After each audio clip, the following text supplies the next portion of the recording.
Alors, rapidement, j'aimerais peut-être introduire cette table ronde.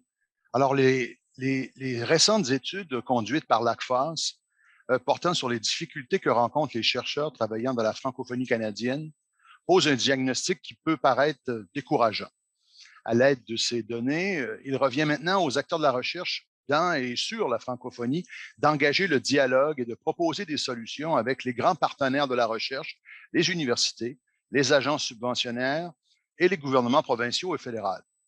La table ronde que nous proposons aujourd'hui vise à réfléchir plus particulièrement sur la notion d'excellence en recherche en francophonie.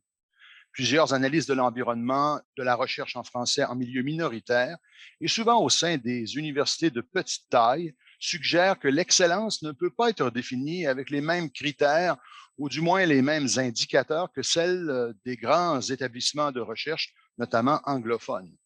Enfin, l'influence de plus en plus déterminante des indicateurs de rendement, des facteurs d'impact, tous basés sur le rayonnement de la recherche en anglais, complique l'appréciation de la recherche pour toute la recherche qui est faite et qui se fait en français.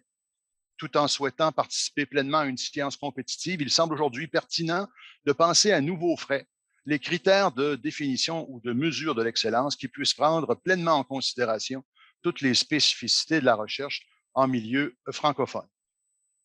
Cette table ronde est co-organisée par le cabinet de du vice-recteur à la recherche et à l'innovation de l'Université d'Ottawa, le Collège des chaires, nous le disions, mais également avec le Centre de recherche en civilisation canadienne-française, dont la directrice qui est là, bien sûr, Lucie Hott, que je remercie beaucoup. De plus, nous avons des partenaires, le Centre d'études en gouvernance et bien sûr le CIRSEM, le Centre interdisciplinaire de recherche sur la citoyenneté et les minorités. Nous remercions tous ces partenaires.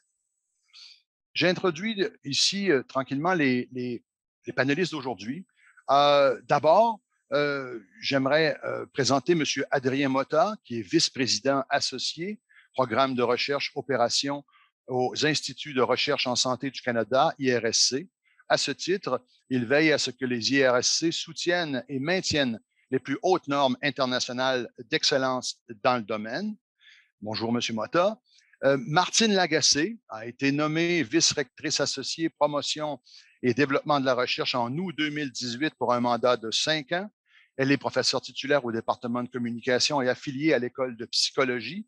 La professeure Lagacé est l'une des plus importantes artisanes du développement de la recherche en francophonie à l'Université d'Ottawa et au-delà. Bonjour, Martine. Le professeur Chedley Belkodja, qui est professeur à l'École des affaires publiques communautaires de l'Université Concordia. Il est également directeur du Centre d'études sur les politiques en immigration. Ses recherches portent notamment, bien sûr, sur les questions de l'immigration dans les villes de taille moyenne. Bonjour, Chedley. Éric Forgue, également, est directeur de l'Institut canadien de recherche sur les minorités linguistiques, le célèbre ICRML. Ses travaux portent notamment sur le développement des communautés en contexte minoritaire, la gouvernance, la prise en compte de la langue dans l'organisation des services publics et l'engagement linguistique. Il est d'ailleurs co-auteur du célèbre rapport de l'ACFAS sur l'état de la science en français au Canada. Et le dernier, mais non le moindre, Kenneth Deveau. Kenneth Deveau, qui est ancien vice-recteur à l'enseignement et à la recherche de l'Université Sainte-Anne. Son expérience en recherche multidisciplinaire et de sociologie lui a permis de jouer un rôle central dans la conception et la mise en œuvre de programmes novateurs d'enseignement, de recherche et de développement communautaire au Canada. Donc, je remercie Kenneth de sa présence. Première question, et là, bon, je rappelle à tous les partisans, à tous les participants, pardonnez-moi, et les partisans aussi, que dans l'ordre ou dans le désordre, vous êtes invités à répondre spontanément aux questions. Pour la salle, je vous dirais de noter vos questions puisqu'il y aura une période de questions prévue dans quelques 50 minutes. N'hésitez pas donc à noter ces questions. Première question, peut-être la plus large que je pose à tous. Faut-il définir l'excellence en recherche? Si oui, comment la définir?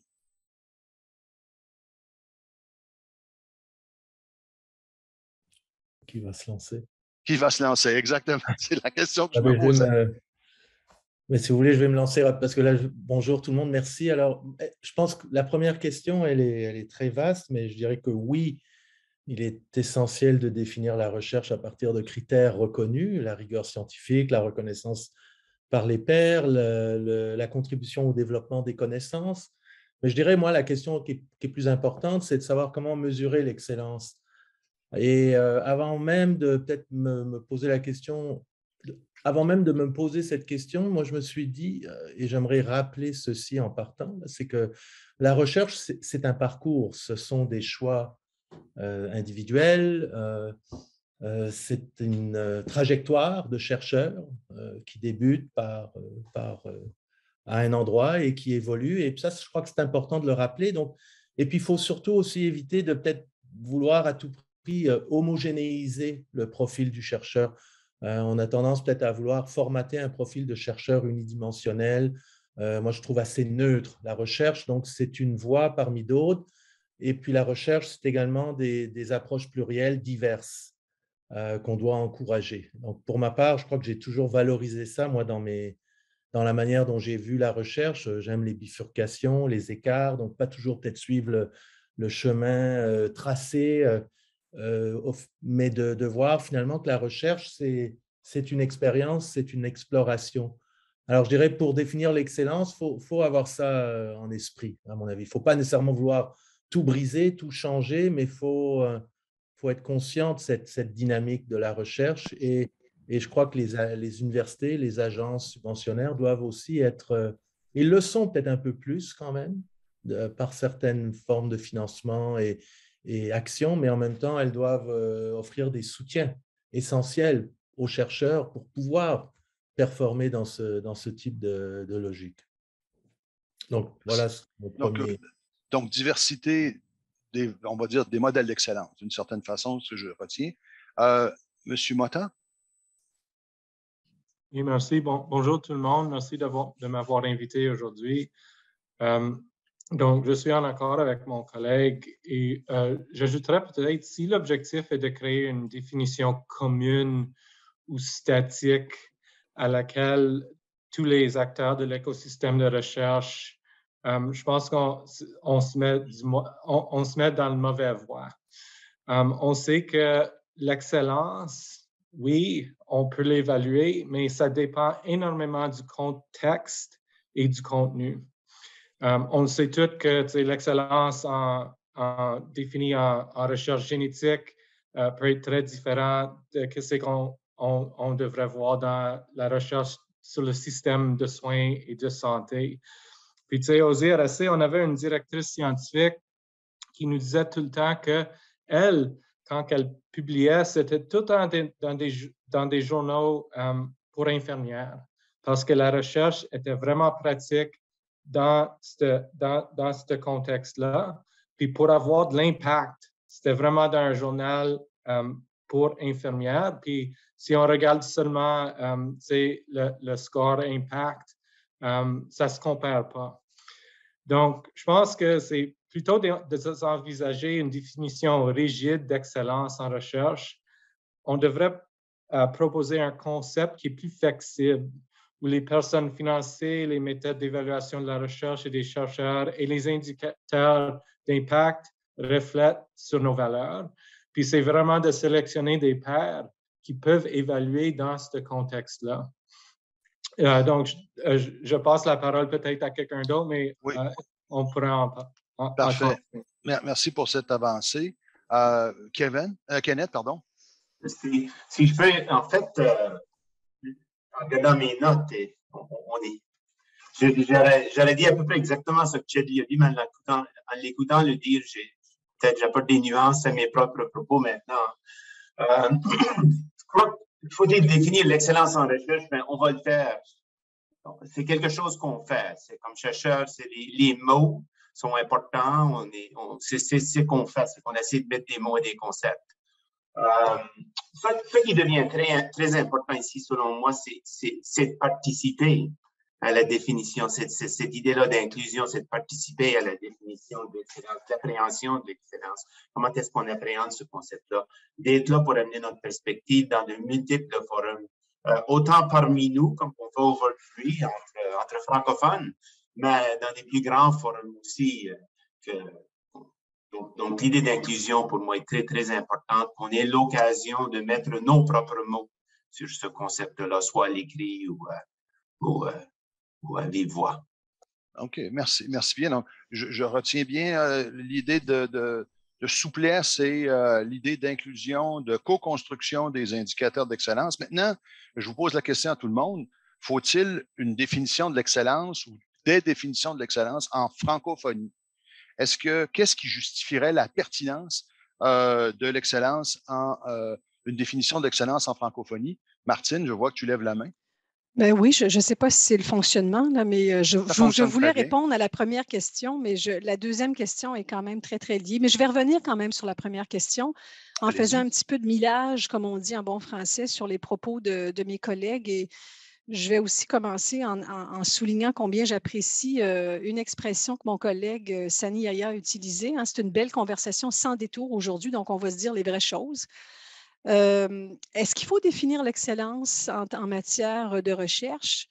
Moi, je pense que, et comme un peu mes collègues l'ont mentionné, c'est impossible de parler d'une seule définition de l'excellence scientifique en matière de recherche, puisque les conditions en amont qui permettent d'atteindre cette excellence sont très variables. Donc, il y a des contextes particuliers qui existent. Donc, si on veut parler d'excellence de la recherche, il faut parler d'excellence au pluriel, puisque les conditions qui permettent l'éclosion de cette excellence varient en fonction des accès aux subventions, par exemple, des infrastructures dans lesquelles le chercheur ou la chercheure évolue. Donc, pour moi, excellence en recherche, c'est aussi diversité de la recherche. On parle beaucoup d'une recherche agile aujourd'hui. Et je pense qu'on a fait beaucoup de travail pour rendre cette recherche plus flexible, plus agile, en se donnant différents critères d'évaluation. Et là, je pense surtout à la notion d'équité, diversité et inclusion. Moi, je pense que le travail va être à faire aussi de plus en plus en ce qui a trait à la question de la production de la recherche en francophonie particulièrement, si ça fait partie de cette réflexion de diversité et d'inclusion. Je vais m'arrêter ici pour l'instant parce que je vais entendre mes collègues sur la deuxième question là, par rapport à la francophonie en particulier. Mais je pense qu'il faut retenir la dimension de diversité en matière d'excellence et de tenir compte des conditions en amont de production de cette excellence-là. Je vais juste terminer avec un exemple récent qui m'a été donné là, et vraiment, ça m'a permis de réfléchir au fait qu'on ne peut pas parler d'une excellence en recherche qui soit comme un critère universel. Quand, par exemple, on décide d'attribuer des prix pour la recherche et que, par exemple, le critère est l'impact du chercheur au niveau international et que là, vous mettez côte à côte un chercheur qui ne produit qu'en anglais et donc dont la zone d'influence est quasiment planétaire versus un chercheur qui ne produit que sa production scientifique est en français, forcément, l'impact international, si on y va avec des mesures d'impact très quantitatives, là, va être beaucoup plus limité. Donc, déjà, les conditions de production là, en amont font en sorte qu'il y a deux cibles d'excellence qui sont différentes et dont on devrait tenir compte, que ce soit par rapport aux subventions, aux prix, etc., etc. Merci, Martine. Est-ce que, oui, Éric? Oui, donc c'est une question qu'on s'était posée justement à l'intérieur de l'équipe quand on a fait l'étude pour la CFAS. À un moment donné, moi, je me suis demandé, est-ce qu'on devrait avoir des indicateurs, développer des indicateurs qui seraient propres à l'espace de recherche et de diffusion des connaissances francophones. Et puis, moi, j'en suis venu à la conclusion que si on continue, parce qu'on l'a vu, les tendances le montrent, il y a une anglicisation de la recherche dans plusieurs, au niveau de la diffusion, au niveau de la préparation des demandes de financement.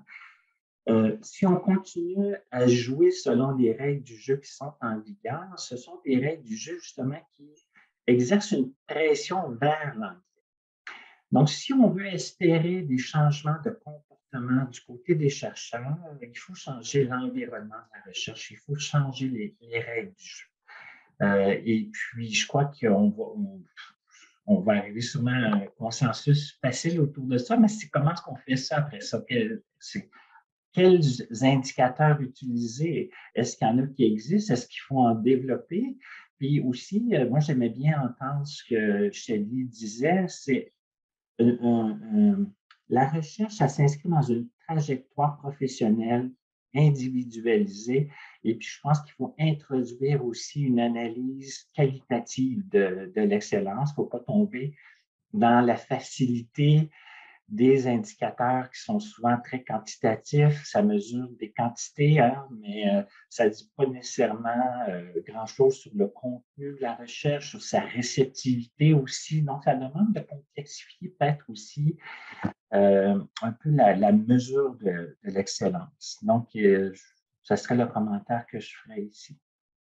Est-ce que tout le monde s'entend, on pourrait dire ici, pour dire qu'il faut avoir une définition de l'excellence qui touche la question francophone? Ou ma question sous-jacente, c'est est-ce qu'on doit, au fond, créer autant de définitions de l'excellence qu'il y a de catégories de population? Et pourquoi les francophones auraient-ils droit à une définition propre de l'excellence par rapport à d'autres?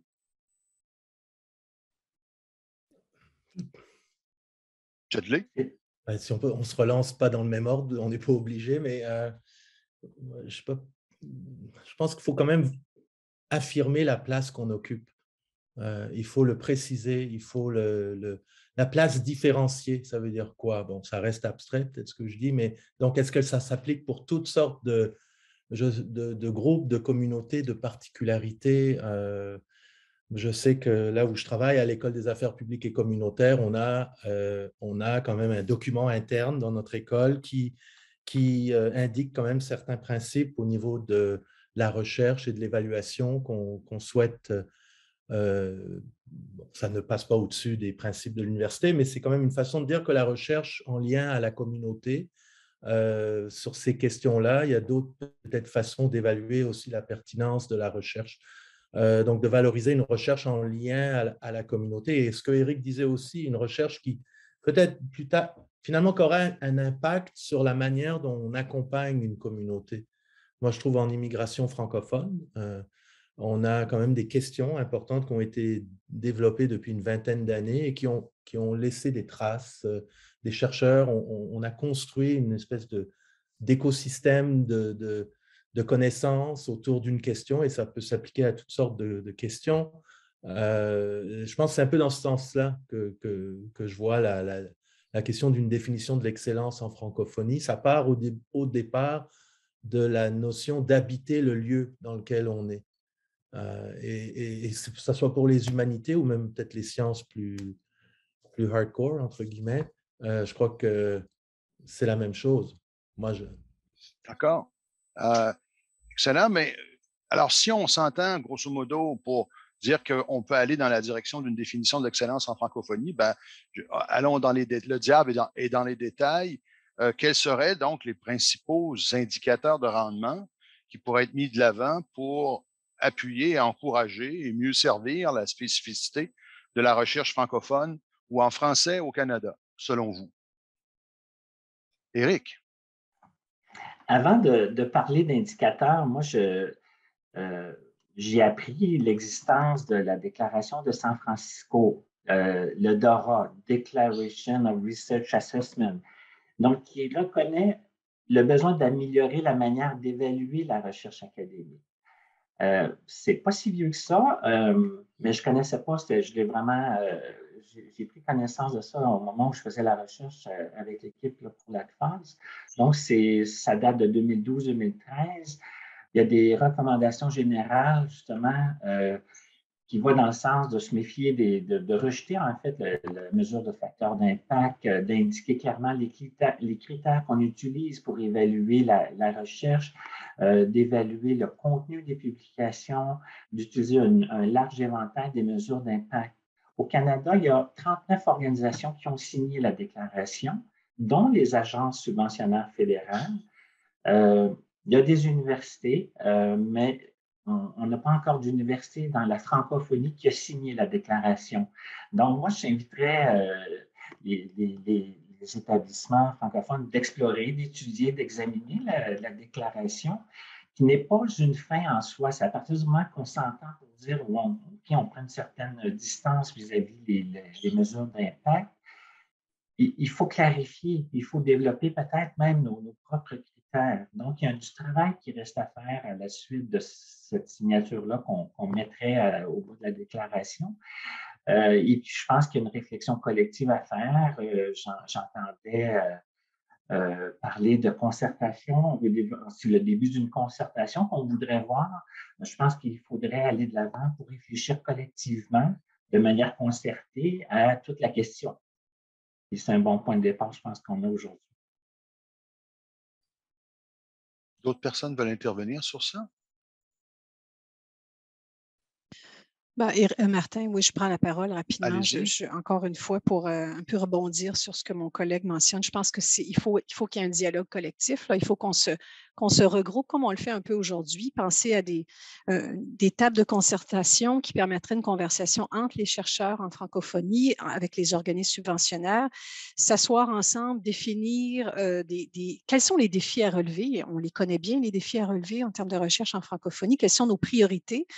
Éviter, je pense, et je pense qu'on est un peu tous d'accord autour de la table, une solution qui soit unique, là, one size fits all, comme on dit en bon français, une solution standardisée, des solutions plutôt qui prendraient en compte la taille, les ressources des institutions, le contexte particulier de la recherche, se donner des cibles aussi, se donner des cibles et des priorités pour les 5-10 prochaines années. Et je pense que c'est, en tout cas, le premier point est la question de s'asseoir en chercheur en francophonie et les organismes subventionnaires, pour moi, c'est une condition sine qua non. Là. Et c'est le début de ce qu'on fait aujourd'hui. Là. Excellent. Et si je vous entends bien, tout le monde, là, vous en appelez à une réforme majeure. Puisque, bon, Éric disait tout à l'heure que c'est en 2012 qu'on avait signé cette charte, c'est ça? Et les 3 conseils l'ont signée. Mais on peut quand même voir que les programmes de subvention appliquent encore, on va dire, des critères qui sont d'excellence très quantitative avec, évidemment, il y a des variations parce qu'il y a une multiplicité de programmes. Là, je ne voudrais pas caricaturer les concours des 3 conseils, là, qu'on se comprenne, mais on pourrait dire que la tendance est encore là. Donc, ce que vous en appelez, c'est à une réforme très profonde des modalités d'évaluation de l'excellence en recherche.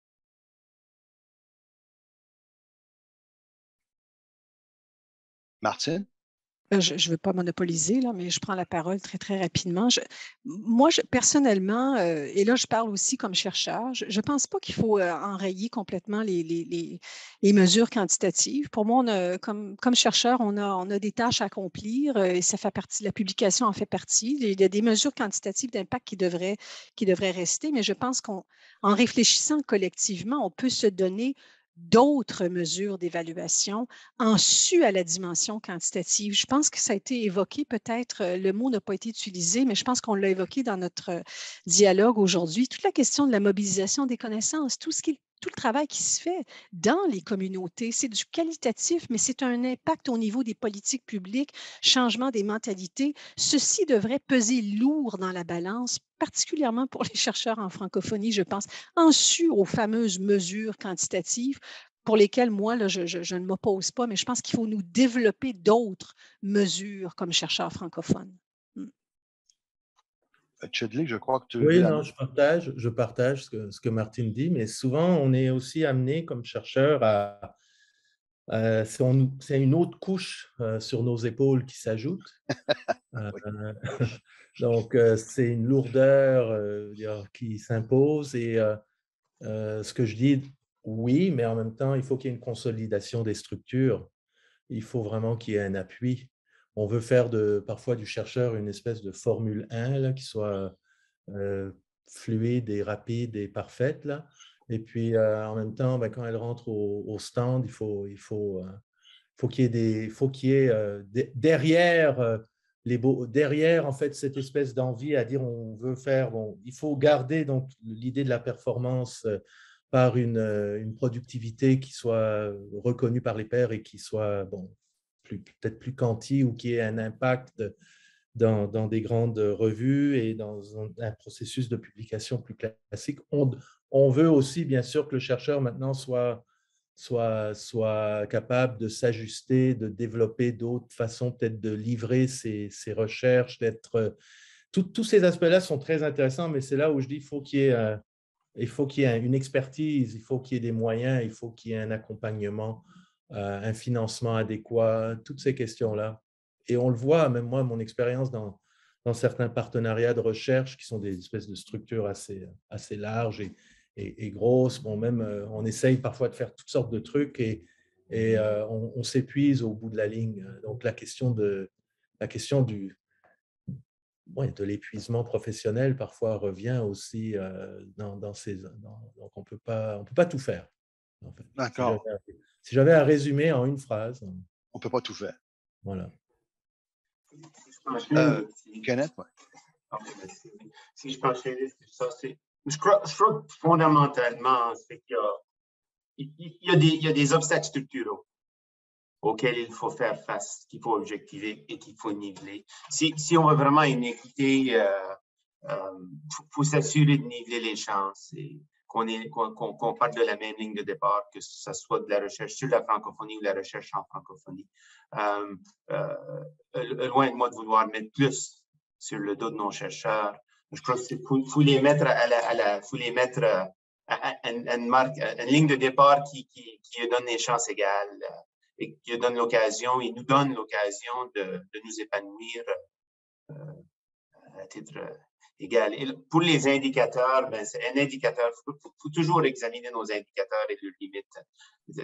Comme chercheur quantitatif, la première chose qu'il faut savoir, c'est les limites de nos mesures. Bien sûr. C'est ça parfois qu'on oublie. La mesure n'est qu'un indicateur. La mesure que ce ne sont que des indicateurs. Il faut reconnaître les limites de ces mesures-là pour aller au-delà de ces mesures-là, pour savoir exactement c'est quoi le concept qu'on cherche à étoffer. Concrètement, si on disait on parle d'inéquité structurelle, pardon, qu'est-ce qui concrètement pourrait, au fond, remettre tout le monde au fil de départ et qu'il n'y ait pas davantage, on va dire, de privilèges anglo-dominants au sein de la recherche? Éric, tu voulais prendre la parole? Oui, c'est le domaine de la bibliothéconomie ou de la bibliothéconométrie, c'est une expertise. Hein? C'est des gens qui pourraient justement nous aider dans notre réflexion. Parce que quand j'ai posé la question, par exemple,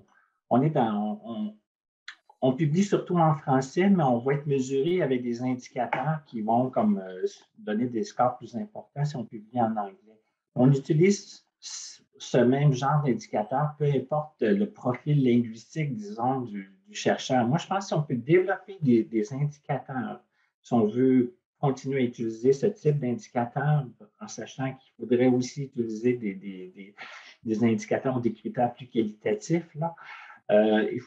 Il faudrait voir si on peut le faire. Je crois que c'est souhaitable de le faire, mais est-ce que c'est faisable? Est-ce qu'on peut essayer de cerner l'espace, par exemple, de la publication, de la diffusion de la recherche en français, et de développer, par exemple, un index H pour la diffusion en français? Je ne sais pas si c'est faisable, mais ça pourrait être intéressant d'explorer cette question-là et de mobiliser les gens qui ont l'expertise pour faire ce type de travail-là. À l'intérieur, oui, allez-y. À l'intérieur des agences subventionnaires, donc on a ici affaire au CRSH, IRSC, CRSNG, donc c'est des structures qui sont bilingues. On évalue des demandes qui nous arrivent, que ce soit en anglais ou en français, on a la même lentille ou la même lunette pour faire l'évaluation. Est-ce qu'on devrait pousser plus loin la réflexion puis voir s'il y a justement des modifications à faire sur tout le mécanisme d'évaluation au sein des grandes agences subventionnaires? Est-ce qu'il y aurait une forme de dualité à mettre en place à l'intérieur des agences subventionnaires? Là, c'est sûr. Oui. avant d'aller là, peut-être, Éric, c'est une excellente question. On ne va pas la contourner, n'aie pas peur. On se pose des vraies questions ici. Mais peut-être, puisque M. Motta est là, est-ce que les grandes agences subventionnaires aimeraient voir de nouveaux indicateurs touchant la francophonie qui soient créés? Est-ce que les agences pourraient être ouvertes à cela? Oui, merci Martin. C'est une très bonne question et c'est une des raisons qu'on voulait participer aujourd'hui, c'est de vraiment écouter. La francophonie a une perspective et un contexte unique et qui est important pour former une définition ou un concept inclusif de l'excellence en recherche. Donc, en entendant la discussion aujourd'hui, je pense qu'on s'entend tous que faut être inclusif. On veut élargir la définition, comment qu'on applique une définition en excellence en recherche. Mais pour faire point sur ce que c'est que Éric vient de soulever, il ne faut pas s'en cacher. Il y a des préjugés dans le système quand on regarde au système d'évaluation par les pairs. Vous savez peut-être qu'aux IRAC, on a un programme d'égalisation pour s'assurer qu'un nombre de demandes soumises en français sont subventionnées. Mais il faut faire des choses comme ça parce qu'il y a des préjugés dans le système. On a fait des analyses. Je peux vous dire, par exemple, si on regarde comment que les comités votent sur une demande en français, c'est différent de comment on vote sur une demande en anglais. On voit un peu plus sur le négatif que sur le positif. Donc, je pense que c'est des très bonnes questions, que ce n'est pas juste la définition. Oui, on veut entendre le contexte spécifique, les indicateurs qui sont importants pour la recherche en francophonie, mais aussi des suggestions de comment l'appliquer dans nos processus. Excellent. Merci. Merci pour cette réponse. Donc, une certaine ouverture, on en est très ravis de voir cette ouverture enfin, je ne veux pas vous faire représentant des trois conseils. Ce serait, comme disait Chedley, ce serait trop pour un seul homme. Mais je vous remercie de cette réponse qui ouvre un peu. Je reviens peut-être à la question posée à Éric Forgue. Est-ce que on va dire, le système bilingue d'évaluation de la recherche doit être maintenu si on veut favoriser l'éclosion d'une recherche en français et on va dire, des définitions de l'excellence qui soient propres au monde de la francophonie, selon vous?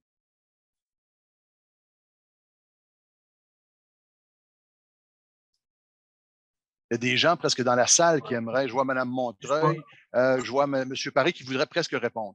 Alors, allez-y. Si je peux,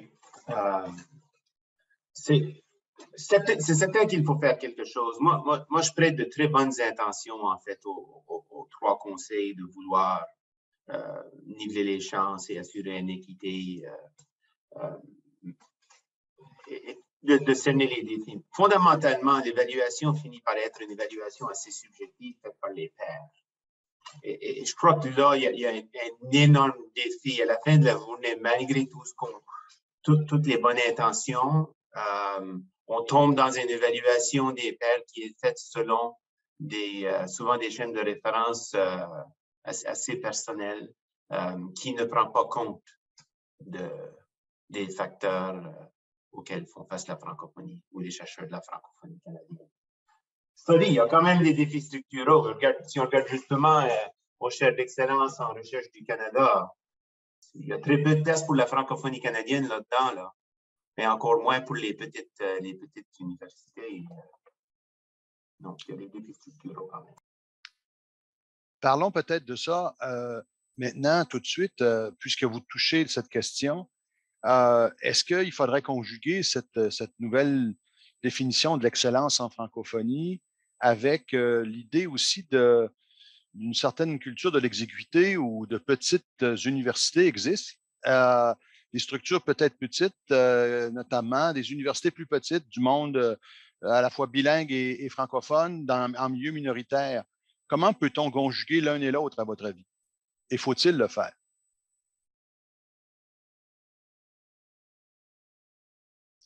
Chedley, peut-être, je me tourne vers toi, puisque tu étais dans une université de moyenne grandeur il y a quelques années, et maintenant tu es rendu dans la grande ville, dans une université qui devient plus grosse que l'UQAM.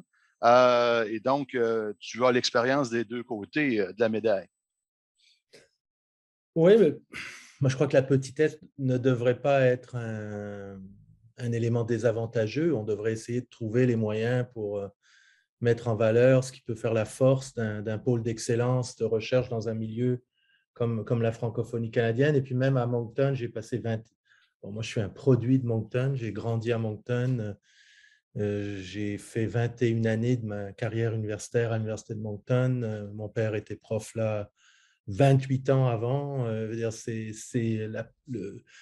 Pour moi, cette réalité du milieu peut-être plus proche, bon, une certaine sensibilité qui est très différente de ce que j'ai ressenti à Concordia quand je suis arrivé, où j'ai senti presque une espèce de déconnexion, où la recherche finalement était moins ancrée vers le milieu. Quoi maintenant, je peux dire quand même il y a une réalité montréalaise, puis il y a une espèce de synergie quand même intéressante, mais je crois que le petit milieu ou la petitesse, pour donner l'exemple de Moncton, je me dis sur des questions comme études acadiennes, études minoritaires, il y a des synergies, peut-être et puis je sais qu'il y a eu beaucoup d'efforts et parfois on reste, et puis on se parle librement ici, on reste prisonnier de nos disciplines, hein. On est dans nos disciplines et quand on parle d'études multidisciplinaires ou quand on parle de programmes multidisciplinaires, on est cette discussion, hein, entre le multidisciplinaire et les disciplines, elle est encore très présente, que ce soit pour création de nouveaux programmes ou évaluation des dossiers. On reste parfois bien prisonnier de nos disciplines. Et ça, je crois que c'est un élément donc, pour aller plus loin.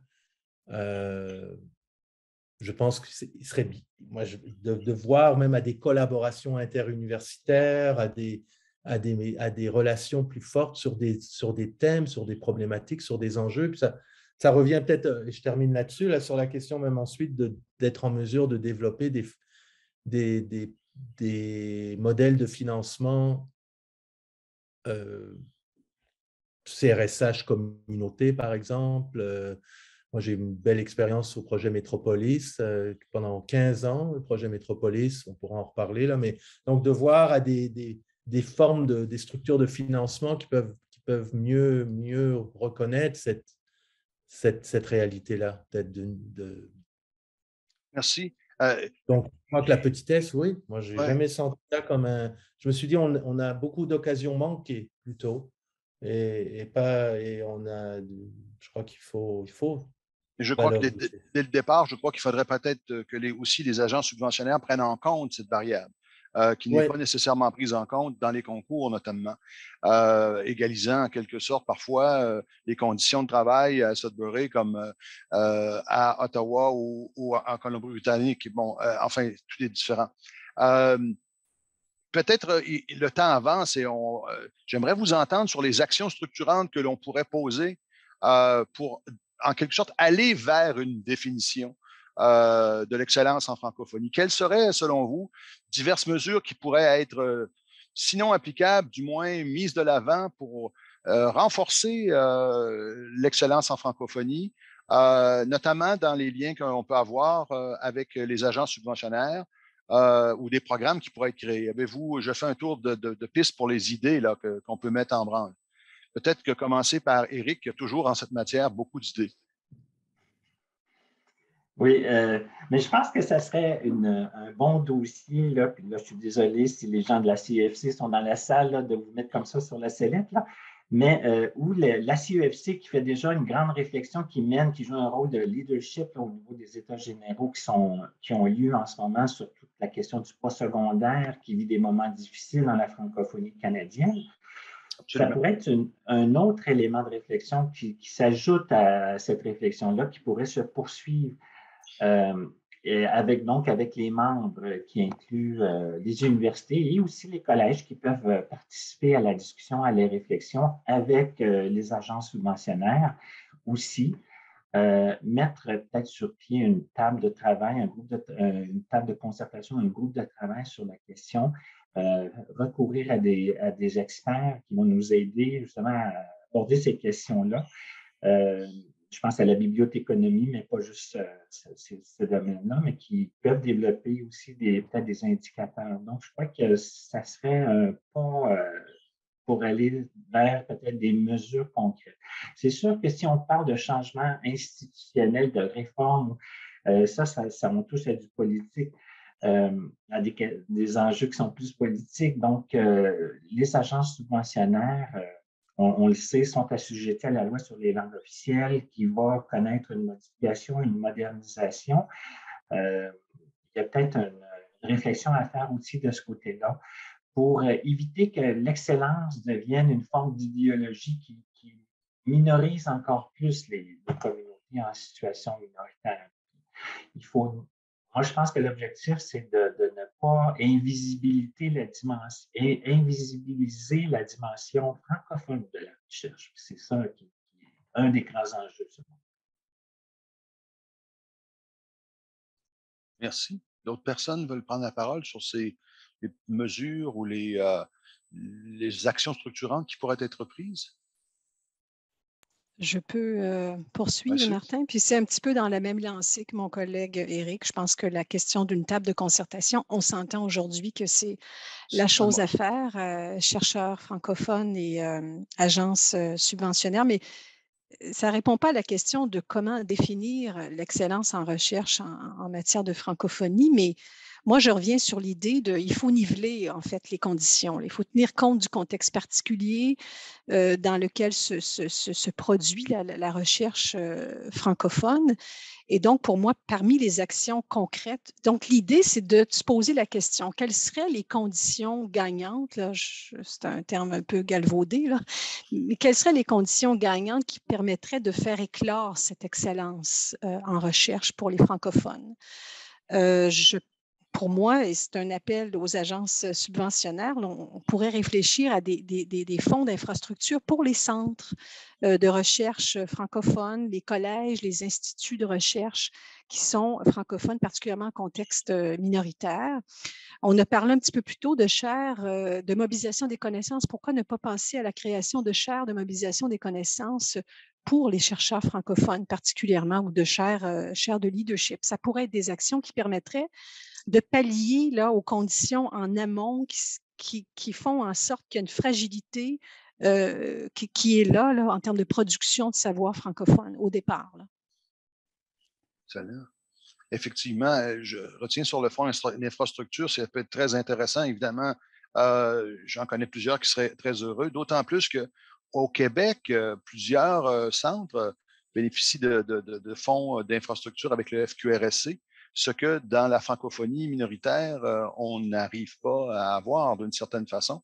Ça serait un levier très important et ça enlèverait du poids sur les épaules, je pense, des universités qui sont déjà souvent très, très pauvres ou du moins asphyxiées par toutes les dépenses. Alors oui, c'est une excellente idée. D'autres personnes ont peut-être des mesures ou des actions concrètes qui pourraient être prises pour renforcer cette définition de l'excellence en francophonie ou pour l'appeler de ses voeux.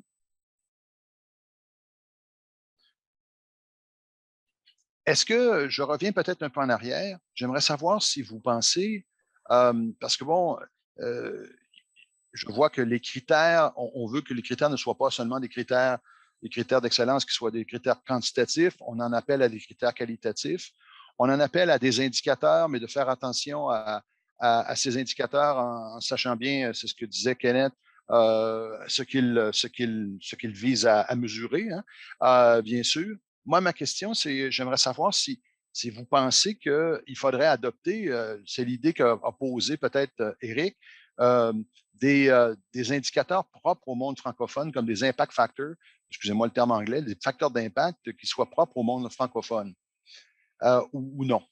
Est-ce qu'on devrait, au fond, consolider des mesures qui existent déjà ou repenser à nouveau frais l'ensemble du processus? Quelle direction vous voudriez prendre? Et peut-être, M. Motta, quelles sont les attentes en cette matière de la part des agents subventionnaires? Oui, c'est encore une bonne question. Les questions ne sont pas faciles aujourd'hui, mais je pense que c'est quelque chose de très complexe, puis on voit ça, right? Puis moi, je reviens peut-être sur un point que Kenneth et Eric ont fait, que le processus d'examen des pairs, c'est quand même un processus humain. C'est quand même subjectif. Et puis, si vous savez, les IRSC, on divise notre concours projet par comité. Puis ces comités-là, ils ont tous des mandats spécifiques. D'habitude, c'est un domaine de science, c'est une méthodologie. Mais si vous pensez à ça pour une minute, si on pense à notre comité de sciences en santé, soins en santé. Mais ils ont quand même des demandes de Toronto, de Vancouver, de Rimouski. Donc, ça revient au point que je faisais sur le contexte. Donc, si on réussit à élargir notre définition d'excellence en recherche, c'est quand même les pairs qui ont besoin d'être capables de juger et de comparer. Parce que quelque chose qui est excellent dans une petite université ou dans une communauté ou un comité de langue où la langue est minoritaire, elle ne se compare pas quantitativement à quelque chose à Toronto ou Vancouver. Donc, il y a vraiment une question peut-être où on se demande, y a-t-il une différente structure dans nos comités qu'on devrait utiliser pour des demandes francophones ou des demandes en langue officielle communauté minoritaire, parce que c'est une différente expertise qui s'applique à la demande. Donc, la distribution de domaines scientifiques serait peut-être différente si on regrouperait toutes les demandes en français ou francophone dans un comité. Tu aurais peut-être du génétique, la chimie, beaucoup de choses, mais c'est quand même un aperçu différent qu'on demanderait au comité de faire. Donc, ce serait peut-être quelque chose qu'on pourrait considérer. Puis, il y a aussi toute l'intervention. Il faut éduquer nos évaluateurs pour valoriser les différents concepts d'excellence et de comprendre comment les appliquer dans ces différents contextes. Mais la tâche n'est pas facile, mais c'est quand même quelque chose qu'il faut s'y rendre. Excellent. Oui, Éric? Monsieur Deveau, pardon. Tout à fait d'accord. J'aimerais revenir aussi sur un point que Martine a fait, qui est l'excellence s'évalue au niveau du projet, au niveau du chercheur, mais elle se fait aussi au niveau de l'établissement. Si je reprends en fait l'exemple des chaires d'excellence du Canada, la première phase d'évaluation se fait purement au niveau de l'établissement. Et ça là, je pense qu'il y a un écart assez important qu'il faut niveler. Et comment aborder ça? Je vois très bien, j'ai vu dans le chat aussi, est-ce que c'est un rôle pour l'ACFAS de monter ou je pense qu'Éric a mentionné la CUFC et je dirais oui, en fait, dans les deux cas, oui. Mais dans notre examen, dans notre façon d'arriver à une meilleure appréhension de l'excellence et reconnaissance et récompenser effectivement l'excellence chez nos de la recherche qui se fait en francophonie, mais n'oublions pas le défi auquel fait face l'établissement de langue française en milieu minoritaire. Il y a un ancien recteur de l'Université de Moncton qui me disait, ils sont comparés à tous les jours, à tous les minutes à UNB, à Moncton. Ils doivent faire tout ce que UNB fait, ils doivent le faire mieux et avec une fraction des ressources. Et ça c'est une réalité, ça. Effectivement. Éric, tu voulais dire un mot? Oui, donc, moi, je pense que le danger, c'est de succomber à la facilité des indicateurs, hein, du facteur d'impact, index H, les altmétriques. Il faut reconnaître que, oui, on peut les utiliser, mais on devrait avoir certaines lentilles ou certaines sensibilités au contexte institutionnel. Quand on évalue les projets au CRSH, il y a quand même, je vois qu'il y a un effort qui se fait dans ce sens-là. On sait que la formation de la relève des futurs chercheurs, c'est valorisé. Mais on sait aussi qu'il y a des petites universités qui n'ont pas toujours la possibilité de former au même titre que des grandes universités qui n'ont pas nécessairement des cycles de maîtrise supérieure, de doctorat ou la possibilité d'accueillir des postdocs. Donc, il y a une sensibilité ici qu'on encourage du côté de l'évaluation d'avoir pour pas nécessairement mettre tout le monde au même pied d'égalité. C'est ça le danger, puis je crois qu'il y a un travail de conscientisation à faire dans ce sens-là. De tenir compte du fait que tout le monde ne part pas à la même ligne de départ. Il y en a qui ont une longueur d'avance au niveau de la recherche. Si je peux simplement ajouter, je pense que ce que Kenneth et Eric viennent de mentionner, ça commence aussi dans nos établissements. Cette sensibilité, cette reconnaissance que les conditions ne sont pas, on ne part pas tous du même endroit là, sur l'échiquier de la recherche. Mais en écoutant mes collègues, et ça dépasse la question des agences subventionnaires, mais la publication en français, là, où elle est, on le sait, ce n'est pas quelque chose de nouveau là, que j'énonce aujourd'hui, mais les universités se positionnent en fonction des fameux rankings, là, des classements mondiaux. On est complètement, on n'est même pas là. Il n'y a même pas de discussion. Donc, où est la reconnaissance de la publication scientifique en français? C'est peut-être pas une question qu'on a posée aujourd'hui, mais mais ça c'est ressorti dans le rapport de l'ACFAS. Comment inciter les chercheurs francophones à continuer à publier en français quand on sait que ce qu'on publie n'est même pas calculé dans le positionnement d'une université? Et quand on est en train de discuter à qui on attribue tel prix, à qui on attribue telle chaire de recherche, on fonctionne avec ces rankings mondiaux, là. Ce n'est pas un problème pour les organismes subventionnaires, là, ça dépasse, mais quand même, l'incitatif de continuer et de ne pas abandonner. Tu sais, moi, je vais avouer, aujourd'hui, je suis une francophone convaincue. Là, la recherche en français m'interpelle énormément, mais j'ai cédé du terrain. J'ai publié beaucoup en anglais pour avoir ces fameux facteurs d'impact et faire partie d'une espèce de catégorisation quantitative. Et c'est ça le danger, c'est qu'il y a beaucoup de francophones qui jettent l'éponge, là. Alors, pour répondre à votre question, Martin, est-ce qu'on continue à penser l'instauration d'indicateurs de facteurs d'impact? Est-ce qu'on y pense de façon à les adapter au monde francophone ou on repense complètement l'ensemble du processus? En ce cas, ce qui est certain, c'est qu'il faut cesser les universités et les agences subventionnaires de comparer là, les publications en français, les références savantes françaises, de les noyer dans la mer de publications anglophones. Je pense qu'on se tire dans le pied. Est-ce qu'on pourrait penser à une plateforme unifiée de revues scientifiques en français ou bilingue ou est-ce qu'il y aurait ces facteurs d'impact quantifiés? Je ne sais pas. Mais ce qui est certain, c'est que ça fait mal de voir que nous n'existons pas dans le classement mondial des publications. Ça, c'est et je ne le dis pas du tout comme vice-rectrice associée, je le dis comme chercheur. C'est triste. Et ça, il va falloir que ça soit repensé parce que les universités allouent beaucoup de fonds de recherche à partir de ce positionnement quantifié-là. Merci, Martine. Je veux juste vous dire qu'au même moment où vous parliez, il y a plusieurs personnes, de Joël Beddoes, Nathalie Bélanger, Madame Megan Cottenham, Linda Cardinal, tout le monde en même temps, ont donné dans le chat des oui, avec renchérissant en quelque sorte sur vos propos, tant vous avez touché avec le cri du cœur que vous venez de faire. Je pense l'épicentre d'un problème important qui est celui de la reconnaissance de la recherche en français dans l'ensemble du monde. Dans l'ensemble du monde, quoi.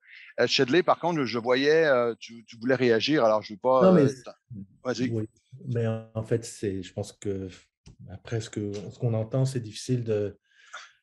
C'est comment donner le goût à un étudiant gradué de garder cette envie de produire et d'avancer son travail dans l'espace francophone. Comment on peut faire ça? Moi, je crois que c'est... Mais en même temps, on ne peut pas empêcher l'autre. On peut pas... ça revient à ce que j'ai dit au début. Là. C'est une dynamique, c'est une trajectoire.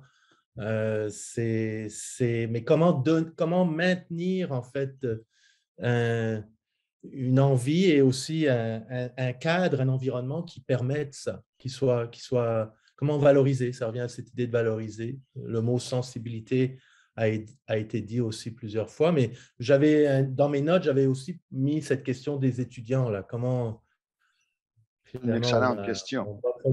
et puis dans les petites universités, oui, c'est vrai, on n'a pas de programme gradué peut-être, on n'a pas de... Mais on a vu quand même le CRSH et d'autres organismes, tu sais, comment on a engagé une discussion aussi sur la recherche, même au niveau du premier cycle, tu sais, cette première étape importante déjà, qui est une dimension importante du travail de formation des étudiants aussi, qui peut se faire à ce niveau-là, de ne pas seulement penser que ça se fait ensuite. Là, il y a une espèce de... Je pense que c'est important aussi. Et puis, il y a voilà, c'est un peu ce que je voulais dire.